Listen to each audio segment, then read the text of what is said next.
Hello everyone and welcome back to Lucky Loaders 15, where I'll be giving you 4 selections for tomorrow's race. And now before we get into them, I quickly just want to reflect on how our tips performed today. In the end, we just had one selection which ran at Plumpton. That was my nap numbers man. In the end, you have to say he was fairly disappointing. You could tell really from the off that he wasn't really happy. They were encouraging him to start. He just didn't seem to be in the zone, and he just never went with the race through the race with any zest, because last time when you saw him at first last, he did show a good attitude to finish in second place, and in the end he did unseat Brendan Powell, and he fell down the back straight there on the final circuit. I don't think he probably would have got involved for the win, but yeah, I'm glad he was okay after his unpleasant looking fall, you have to say. It looked quite a bad one at the time, but I'm glad Brendan and numbers man were all right, and hopefully he'll live to fight another day. But if I was going to back him again, I'd like to see a little bit more from him, because yeah, he didn't really seem to have any zest today whatsoever. But that's the way it goes. But on the whole, we've been in pretty decent form this November. Obviously had a good day on Sunday, and fingers crossed we can be back in the winners enclosure for you tomorrow. So like I said at the top of the video, 4 tips for tomorrow's racing, and we're going to be going to the Lingfield tomorrow, where they've got an interesting card. We're going to go to the first race with an extra tip in the 12.20 with a horse called Whydah for Brendan Powell and Colin Tizard, currently available at 72 at the time recording, and I'm going to recommend a 1-point win bet here.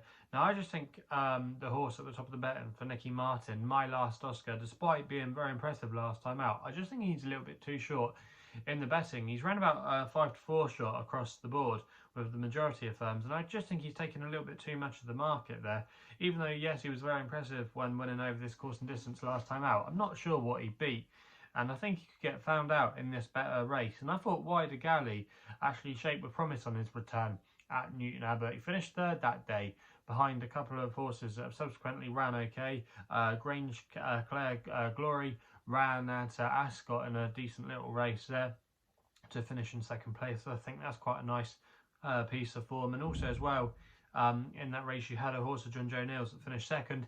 That mare ran today at Leicester, and she made the frame. So the form has got a nice look to it. And Whydah was actually dropped £2 for that run, so he's now down to a mark of 113. I think he'll be suited by the step up in trip tomorrow at Lingfield. That was over 2.5 miles last time. This is close to 3 miles, so I think that extra bit of yardage should suit him. I think he should get it. It's in his pedigree, so no excuses really. I think the ground will be no problem at all, and I think his style of racing will suit Lingfield as well. You don't normally want to be too far back. It can be quite hard to make up a bit of ground. You want to be kind of up there or just tracking the pace at Lingfield. So if he's in a good prominent position tomorrow, I think he's got pretty solid credentials to go close, and that's why he is going to be my extra and first tip of the day at Lingfield.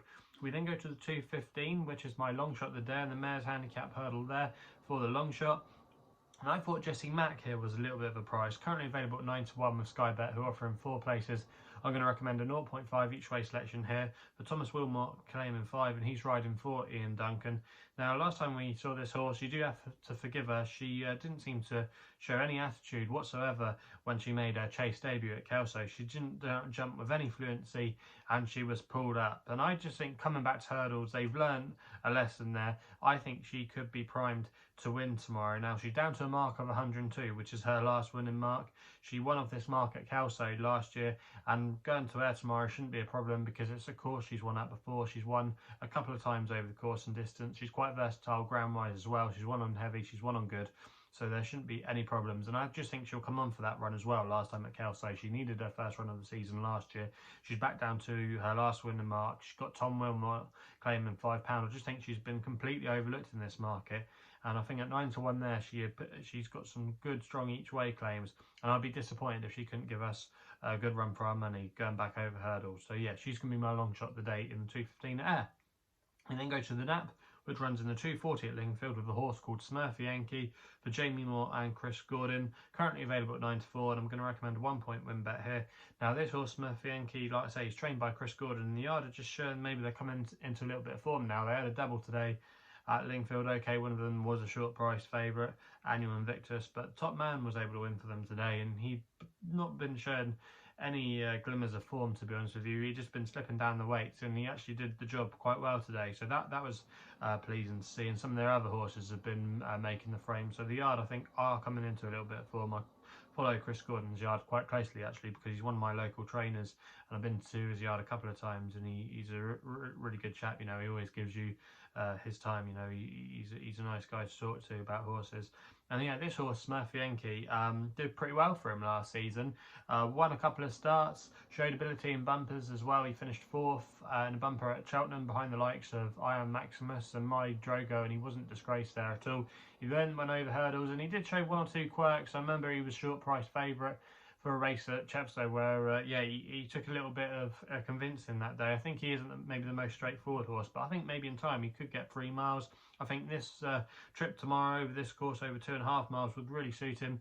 He won a couple of efforts over this trip at Plumpton last year, doing it in good style. Okay, he didn't beat much, but he makes his handicap debut tomorrow for mark of 130, which I think is definitely within his scope. He actually ran in the Tolworth hurdle, I should have said, last year. He was 8-1 for that. Okay, he got pulled up, but obviously Chris Gordon knows that he's got clear signs of ability, and Smurfy Enki, like I say, makes his handicap debut tomorrow.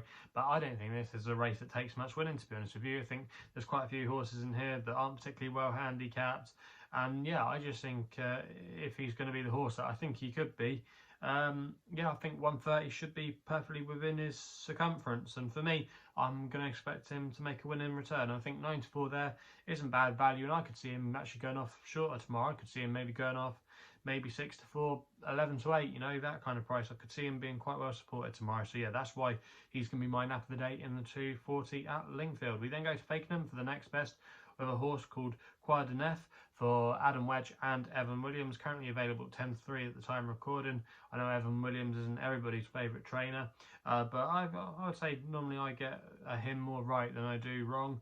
But like I say, he's not everyone's favourite trainer. We had a good winner with him last week with Mac the Man, but this horse, I think he's got a good chance in this race tomorrow. Going to recommend a 1-point win bet here. Now, he returns over fences, and he did show some good ability last year over fences. He finished 2nd in a race behind Canelo, and that race actually worked out quite well because the 3rd place horse went on to win the Midlands Grand National, so it was a decent little race. He's off a mark of 127, which I think is fairly fair. He's got, like I say, got some smart form next to his name, and I think the time to catch him could be fresh. He's either won first time out or he's finished 2nd on his first start of the season. And I think this isn't a particularly strong contest. No comment, okay, won a Veterans Chase last time out, but they were against more exposed types, whereas Quildenef, he's still only a 7-year-old, could have a little bit more improvement to come, goes well fresh, ground should be fine. And I don't think there's anything really else in there to bother him if he's sound and ready for the day. So, yeah, for me at 10-3, I think that's a workable price there still. If the yard fancy him tomorrow, I could see him going off maybe 9-4, 2-1 possibly come post time. But yeah, I think he's going to go very close in the race there at Fakenham, and he's going to be my next best of the day. So they're the 4 selections for tomorrow's racing. If you're still enjoying these videos, remember to hit the subscribe button and hit the thumbs up button too. If you want to follow me on social media, Twitter is the place to do so, where my handle is at LuckyLoader15. And if you want to find out a little bit more about myself, my website is www.chrisloaderracing.co.uk. So please gamble responsibly. Hopefully we can have some winners for you tomorrow, and we'll be seeing you soon.